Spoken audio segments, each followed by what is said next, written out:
स्वागतम स्वागतम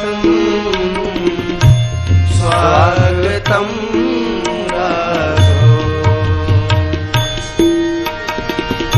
स्वागतम। उसे मैं क्षमा करने की अनुमति नहीं देता। लक्ष्मण, शास्त्र कहता है कि सामर्थ्यवान को क्षमा का गुण नहीं त्यागना चाहिए। दया ही वीर की शोभा होती है। देवगुरु बृहस्पति ने राजनीति की शिक्षा देते हुए कहा है, निजी क्रोध की अभिव्यक्ति के लिए किसी एक व्यक्ति को पाप का दंड देते हुए यदि उसकी प्रजा और निर्दोष प्राणियों का सर्वनाश होने की संभावना हो तो वीर पुरुष निज रोष का शमन करके क्षमा के गुण को अपनाए और शत्रु को अपने पाप के प्रायश्चित करने का अवसर दे। यही राजधर्म है, यही राजनीति है। अब प्रश्न यह है कि अपना दूत बनाकर किसे भेजा जाए, क्योंकि दूत ऐसा होना चाहिए जो परम बुद्धिमान हो, परम वीर भी हो, क्योंकि ऐसा शत्रु किसी समय छल भी कर सकता है। भैया, फिर तो हमें हनुमान को भेजना चाहिए। नहीं, क्यों? शत्रु यही सोचेगा कि सारी वानर सेना में एक ही वीर योद्धा है जिसे बार बार भेज रहे हैं। प्रभु, मेरे मत से युवराज अंगद को इस कार्य के लिए भेजा जाए। अंगद, तुम युवराज हो, तुम्हें यह कार्य स्वीकार है? प्रभु, इतने विद्वान ज्ञानवानों के होते हुए भी मुझे इस योग्य समझा, मेरा धन्य भाग्य। आपने मेरा गौरव बढ़ा दिया, कृपा निधान। तुम हमारी ओर से शांति दूत बनकर जा रहे हो वाली कुमार। शांति संदेशा राम का ले जाओ युवराज, एक अवसर दो शत्रु को,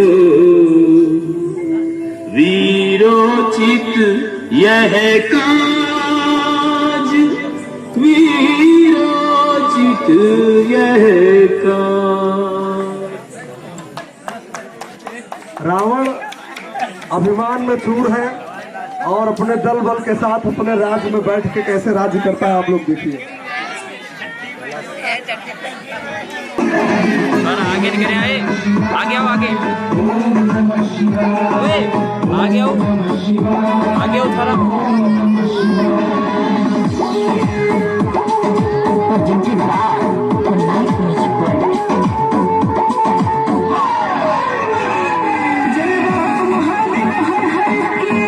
एक और राउंड मारियो।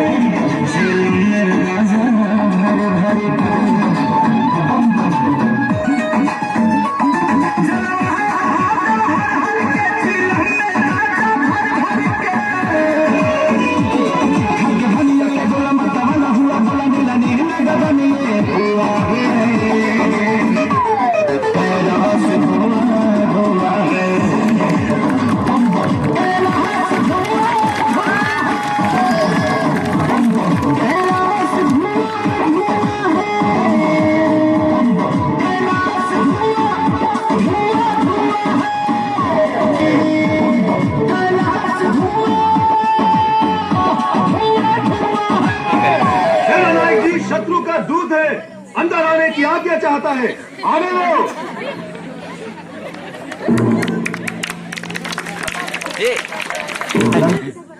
शांति का प्रस्ताव लाया है। वाह राम, युद्ध से पहले ही शांति दूत भेज दिया। अभी तो हमारी चंद्रहास की चमक तुमने देखी ही नहीं, पहले ही डर गए।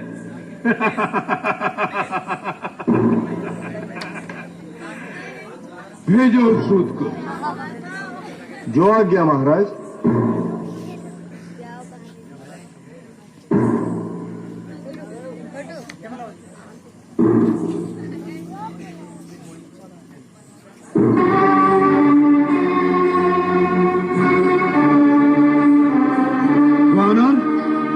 कौन हो तुम और क्या संदेश लेकर आए हो?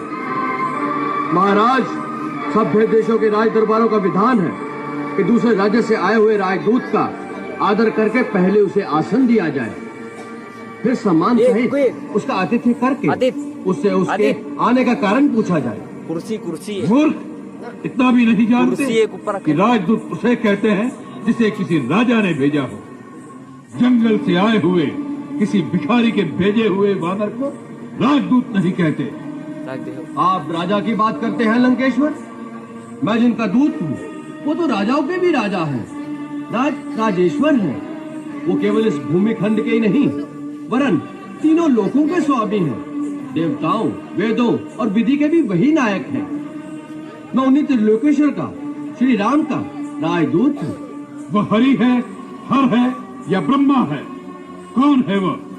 तुम इतने बड़े बड़े वार्तालाप जिसके लिए सुना रहे हो, उस तुम्हारे राम की वास्तविकता केवल इतनी ही है कि वह एक भटकता हुआ वनवासी है जिसे अपने राज्य से भी निकाल दिया गया है। बताओ, उस भिखारी ने क्या संदेश देकर भेजा है तुम्हें? महाराज रावण, आपने मेरे स्वामी राजेश्वर श्री राम का अपमान किया है, इसलिए मुझे नियमानुसार इस सभा से चला जाना चाहिए। राजदूत का सम्मान उसके राजा का सम्मान होता है, इसलिए राजदूत का प्रथम कर्तव्य है कि वो अपने सम्मान की रक्षा करे, क्योंकि मेरे अपमान का अर्थ होगा मेरे स्वामी राजेश्वर श्री राम का अपमान। इसलिए मेरे लिए अब दो ही रास्ते हैं। पहला तो ये कि जहां मुझे सम्मान पूर्वक आसन नहीं दिया गया मैं उस सभा से ही चला जाऊं, परंतु जो मैं संदेश लाया हूं वो इतना महत्वपूर्ण है कि उस पर लंका निवासियों और सारी राक्षस जाति का जीवन और मरण निर्भर है। इसलिए मेरे लिए दूसरा रास्ता यही है कि मैं इस सभा में अपने लिए एक राज्योचित आसन स्वयं ही निर्माण कर लूं, जिस पर सम्मान पूर्वक बैठकर मैं अपने राजा का संदेश आप तक पहुंचा सकूं। जय श्री राम। हे दशग्रीव, अब मेरे आने का कारण सुनो। मैं आपके हित और भलाई के लिए श्री रघुवीर का दूत बनकर आया हूँ। महाराज, मेरे पिता से आपकी मित्रता थी, इसलिए भी मैं आपको भली सम्मति देने आया हूँ। आपका उत्तम कुल है, आप पुलस्त्य ऋषि के पौत्र हैं। आपने शिव जी और ब्रह्मा जी की पूजा करके उनसे बहुत से वर पाए हैं और आपने सब काम सिद्ध किए हैं। उसी शक्ति से आपने समस्त लोकपालों को भी जीत लिया है, परंतु फिर आपने किसी संगदोष अथवा कुमति के कारण उन शक्तियों का दुरुपयोग करके ऋषि, देवता, गंधर्व, अप्सरा, नाग, यक्ष और राजाओं का बड़ा अपराध किया है। उसी राजमत से अंधे होकर आप अब जगत जननी सीता जी को हर लाए हैं। जब पाप कर्म इस प्रकार अपनी पराकाष्ठा को पहुंच जाते हैं तो दैवी शक्तियों को पाप का नाश करना ही पड़ता है, परंतु उस नाश के साथ ही पापी की घोर दुर्गति होती है। उसका अंत बड़ा भयानक होता है और मृत्यु उपरांत उसकी दशा अत्यंत दुखदायी होती है। आपके पाप आज आपको उसी सीमा पर ले आए हैं। मैं आपके हित के लिए आपको यही परामर्श देने आया हूँ कि यही एक ऐसा क्षण है जब आप चाहे तो श्री राम से क्षमा मांगकर उनकी शरण में चले जाएं। श्री राम की यह आन है कि सच्चे हृदय से शरण में आने वाले के दोषों को नहीं देखते। जिसने शरण में आकर पुकारा कि मेरी रक्षा कीजिए प्रभु, मेरी रक्षा कीजिए, ऐसी आर्त पुकार सुनते ही प्रभु अपने शरणागत को अभय प्रदान कर संसार के समस्त दुखों से मुक्त कर देते हैं। उनके बाणों में तीनों लोगों को एक साथ भस्म कर देने की शक्ति होते हुए भी वो एक सच्चे वीर की भांति दया को नहीं छोड़ते। इसलिए आप मेरी मानिए, इसी समय गले में कुल्हाड़ी डालकर और दांतों में तिनका दबाकर अपने समस्त कुटुंबियों के साथ श्री राम की शरण में जाकर माता जानकी को बड़े आदर के साथ उनके पति को लौटा दें। श्री राम ऐसे उदार और कृपालु हैं कि आपके क्षमा शब्द कहने से पहले ही वो आपको क्षमा कर देंगे। अच्छा, हमारे क्षमा मांगने पर वे हमें क्षमा कर देंगे, इस बात का तुम हमें विश्वास दिलाते हो? हम सीता को लेकर अपने कुटुंब सहित दांतों में तिनके दबाए उनसे क्षमा मांगने के लिए इतनी दूर उनके शिविर तक जाएं और वे हमें क्षमा न करें और बंदी बना ले तो सारा जग हम पर हंसेगा। इस बात का विश्वास हमें कैसे हो? महाराज रावण, प्रभु पर विश्वास रखना ही पड़ता है। जिसे प्रभु पर पूर्ण विश्वास नहीं होता उसे प्रभु की प्राप्ति कभी नहीं हो सकती। आपको आश्वस्त करने के लिए मैं इतना बता दूं कि जब वानर सेना ने सुसज्जित होकर लंका को चारों ओर से घेर लिया और सब लंका पर धावा बोलने के लिए श्री राम प्रभु की आज्ञा की प्रतीक्षा कर रहे थे, तो उस समय उन करुणा के सागर ने मुझे बुलाकर स्वयं कहा कि जाओ, रावण से जाकर कहो कि मैं युद्ध की ज्वाला में लंका की निर्दोष प्रजा की आहुति नहीं देना चाहता। यदि वो जानकी को पूरे सम्मान के साथ मेरे हवाले कर दे तो मैं अभी उसे क्षमा कर दूंगा और लंका से वापस चला जाऊंगा। मैं शांति चाहता हूँ। तुम मेरे शांति दूत बनकर महाराज रावण के पास जाओ। यह बात राम ने स्वयं कही। तुम मुझे मेरी सीता दे दो, मैं वापस चला जाऊंगा। मैं युद्ध नहीं करूंगा, मुझे शांति चाहिए। जी महाराज, उन्होंने स्वयं कहा था। यही बात तो हम तुम्हारे मुंह से सुनना चाहते थे। यही बात राम ने कही कि मैं युद्ध नहीं करूंगा, मुझे शांति चाहिए। मूर्ख, इस बात में तुझे राम की करुणा दिखाई दी। हमने रावण नहीं देखा था, खसखस रावण नहीं देखा था। रावण के सामने आने के विचार से उस धनुर्धारी के हाथ पांव कांपते खा सकते। जिसकी प्रिय पत्नी को कोई हर के ले गया हो, उस शत्रु के लिए इतने महीनों से उसके रक्त में प्रतिशोध की कोई ज्वाला नहीं भड़की, तो फिर वो क्षत्रिय का नहीं होगा। इनसे तो खसखस रावण नहीं देखा था। जो भिखारियों की भांति हमसे सीता की भीख मांग रहा है, उससे जाकर कह दो कि सीता कोई भिक्षा में देने वाली वस्तु नहीं है। ऐसे अनमोल रत्न को तो अपने बाहुबल से जीतना पड़ता है।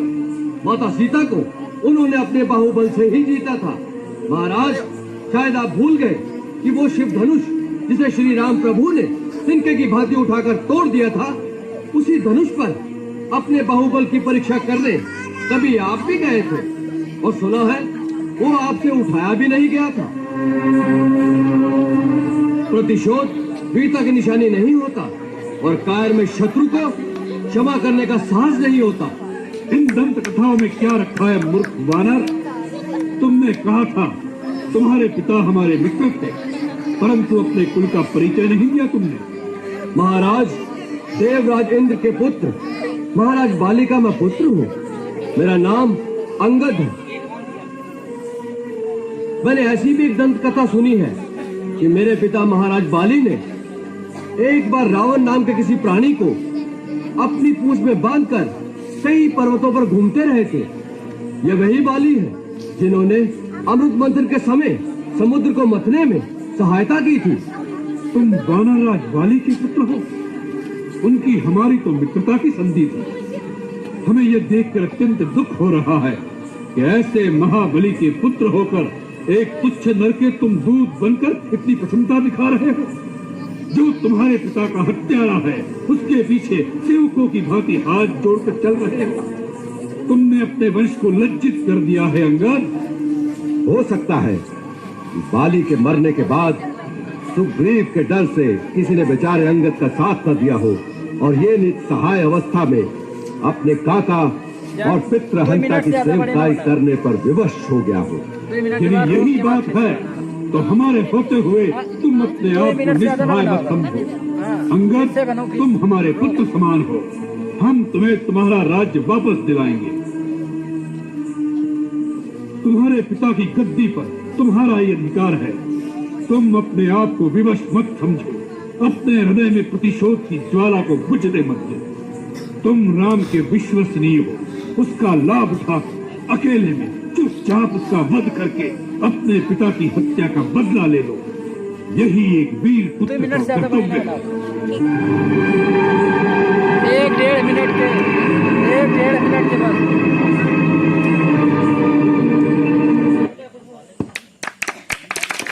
तो इस तरह रावण अंगद को प्रलोभन देता है कि आप हमारी तरफ मिल जाइए, राम का साथ मान है तो मैं श्री राम की ओर से आपके समस्त योद्धाओं को चुनौती देता हूँ। मैं अपना पैर आपके इस दरबार में जमा देता हूँ। यदि आपका कोई योद्धा इस पैर को धरती से उठा सके तो मैं अपने स्वामी की ओर से यह वचन देता हूँ कि वो अपनी हार मानकर इस लंका से वापिस चले जाएंगे। जय श्री राम। मुझे प्रताप राम पति पापा, सभा माज पन करी पद रोपा, जो मम चरण सकसी सठतारी, फिर ही राम सीता में हारी।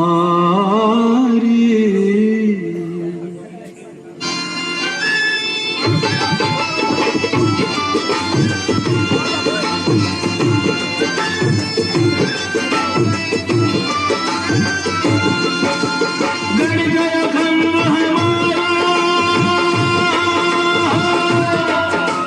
गड़ गया खम्भ हमारा, हिम्मत हो तो याहे उखाड़ो, अंगद बीच सभा में ठाड़ो, बोले राम जी की जय।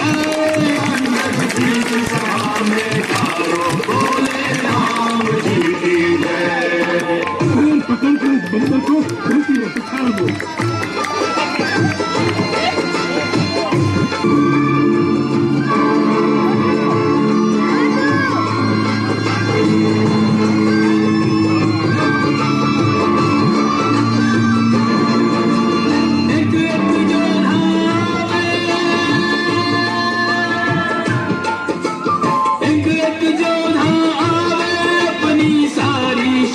लगावे पग नहीं डिगे वीर मुस्कावे, बोले राम जी की जय। पग नहीं डिगे वीर मुस्कावे, बोले राम जी की जय।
सत नहीं डोले जैसे सतवंती नारी को, मन नहीं डिगे जैसे साधु ब्रह्मचारी को, अटल विश्वास जैसे प्रभु के पुजारी को, पग है अटल यो अंगद बलधारी को।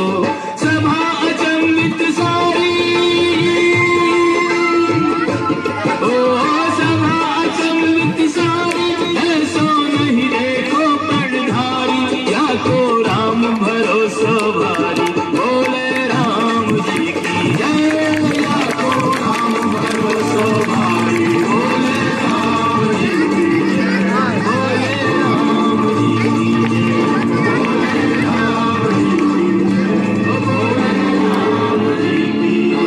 बोले राम जी की क्या बात है भाई? अब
पकड़ने हैं तो जाकर श्री राम के चरण पकड़, जिनके चरणों में मुक्ति का द्वार है।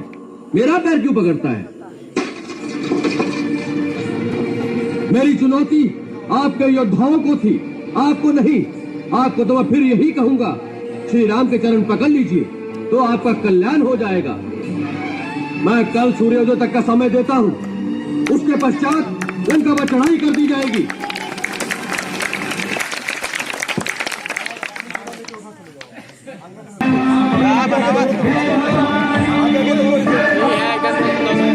सिर रही हो तुम खुद बड़ी गाड़ी न खाओ बस।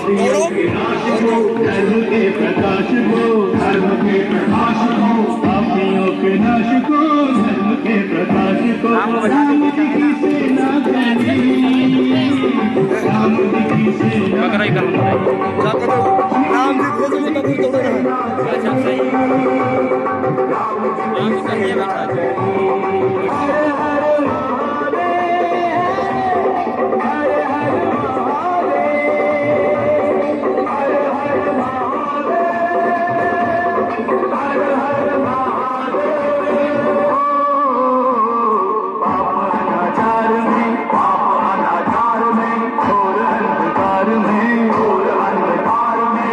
आगे चलो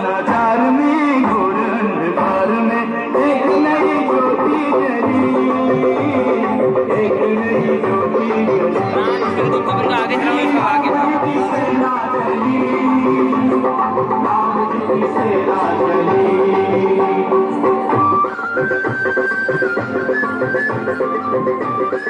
राम के पीछे चलाएं।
प्रसन्न है, आज मनोकामना फली, आज मनोकामना फली।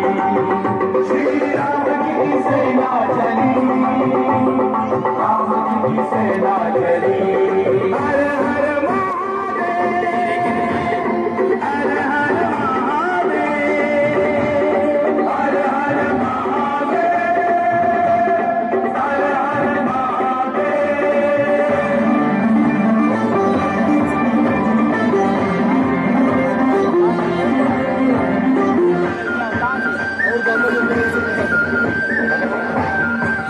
अंदर तो है ही ना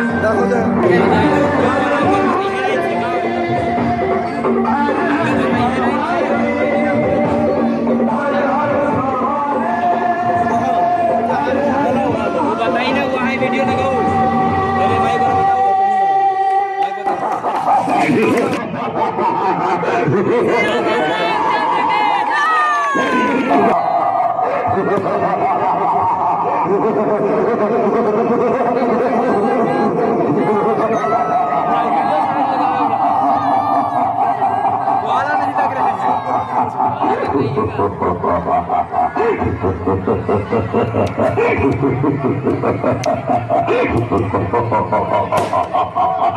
मजा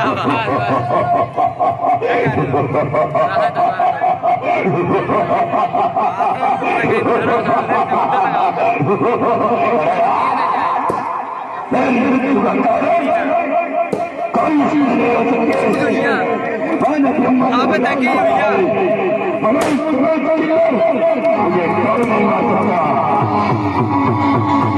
आधे निकल गई हुई है।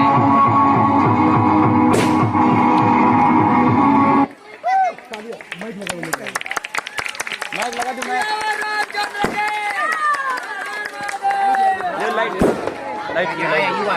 हाँ बस मैं बोलिए राजा रामचंद्र की, सियावर रामचंद्र की। तो इस तरीके से राम बनने के लिए बोले सियावर रामचंद्र की। और इस तरीके से राम दरबार आपके सामने है। ले वीडियो पकड़ो दरबार है जग सारा, राम दरबार है जग सारा, राम ही तीनों के राजा, राम ही तीनों के राजा, सबके प्रतिपाला, सबके आधारा, राम दरबार है जग सारा, राम दरबार है जग सारा। राम का भेद ना पाया वेद, राम का भेद न पाया वेद, निगम नेति नेति उच्चारा, राम दरबार है जग सारा, राम दरबार है जग सारा।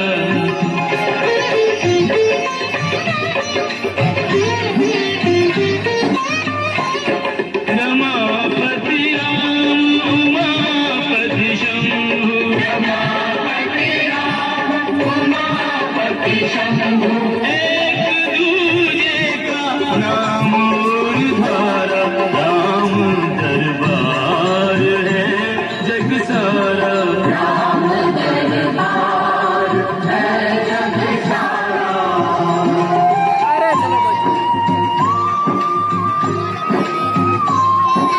तीन लोक में राम का सजा हुआ दरबार, जो जहाँ सुमिरे वहीं गरस दिल उस राम उदार।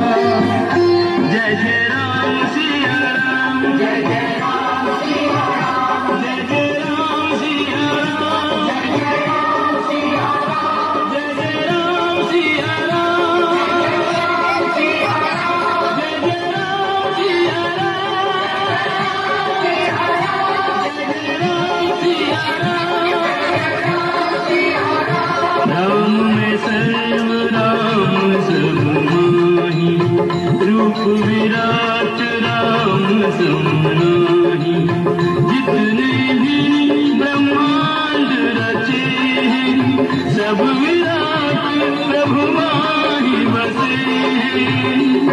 रूप विराट धरे तो 14 भुवन माही नहीं आते हैं, सिमटे तो हनुमान हृदय में, सीता सहित समाते हैं। अचित उदाहरण दीन बंधु, पतितों को पार लगाते हैं।